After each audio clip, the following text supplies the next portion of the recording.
மின்னம்பலம் நேர்களுக்கு வணக்கம்.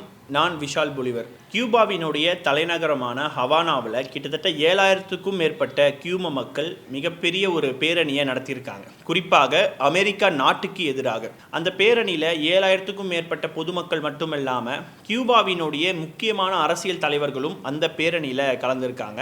அது மட்டும் இல்லாமல் ஃபிடல் காஸ்ட்ரோவினுடைய தம்பியும் முன்னாள் கியூபா அதிபருமான ரவுல் காஸ்ட்ரோ அவர்களும் அந்த பேரணியில் கலந்துக்கிட்டாங்க. அது மட்டும் இல்லாமல் தற்பொழுதைய கியூபா அதிபரான மிகுவல் டயஸ் கெனல் அவர்களும் அந்த பேரணியில் பங்கேற்றிருக்காங்க. குறிப்பாக ஒரு போராட்டம் அப்படின்னு பார்க்கும் பொழுது வேறு நாட்டில் ஒரு போர் அப்படின்னு நடந்ததுன்னா வேறு நாட்டில் இருக்கக்கூடிய மக்கள் அந்த போருக்கு எதிராக ஒரு பேரணி நடத்துவாங்க, ஒரு போராட்டம் நடத்துவாங்க. அல்லது ஒரு நாட்டு மக்கள் அந்த நாட்டினுடைய அரசாங்கத்துக்கு எதிராகவும் போராட்டம் நடத்துவாங்க. ஆனால் கியூபாவில் நடந்த இந்த போராட்டம் அப்படின்றது இன்னொரு நாட்டிற்கு எதிரான ஒரு போராட்டம் அப்படின்னு சொல்லலாம். குறிப்பாக அமெரிக்க கண்டத்தை பொறுத்த வரைக்கும் எதிர் நாடுகள் அப்படின்னு நம்ம பார்த்தோம்னா அமெரிக்கா மற்றும் கியூபாவை நம்ம எடுத்துக்கலாம்.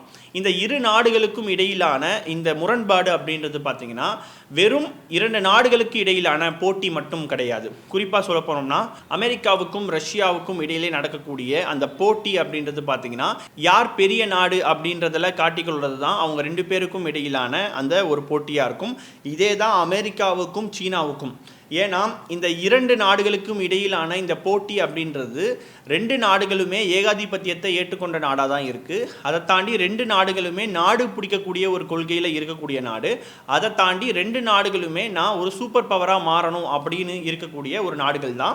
2 நாடுகளுக்கும் இடையிலே எந்த விதமான ஒரு சித்தாந்த போட்டியுமே கிடையாது. ஆனால் அதுவே அமெரிக்காவுக்கும் கியூபாவுக்கும் இடையிலே நடக்கிறது ஒரு சித்தாந்த போட்டி அப்படின்னு எடுத்துக்கலாம். கியூபாவை பொறுத்த வரைக்கும் அவங்க கம்யூனிச கொள்கையை ஏற்றுக்கொண்டிருக்கக்கூடிய ஒரு சோஷலிச நாடாகவும் இருக்குது.